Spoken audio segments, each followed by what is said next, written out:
એટલે આવો ને જોઈએ. મારું નામ દિનેશ પટેલ.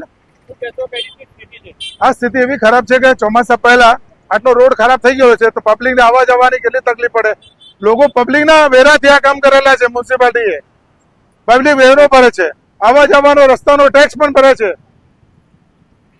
વ્હીકલોના પણ ટેક્સ ભરાય છે, પબ્લિકના મકાનોના વેરા ભરાય છે. આવા રોડ બેસી ગયો છે તો આ કન્ડિશન આવી અત્યારે છે. તો અત્યારે ચોમાસું ચાલુ નથી થયું તો ચોમાસાના હજુ 4 મહિના બાકી છે તો ચોમાસાના 4 મહિના બાકી તો શું કન્ડિશન થશે? અત્યારે 100 જગ્યાએ આવા 200 જગ્યાએ 500 જગ્યાએ એસએમસી ના કામ થયેલા છે સુરત મહાનગરપાલિકાના સુરત ની અંદર.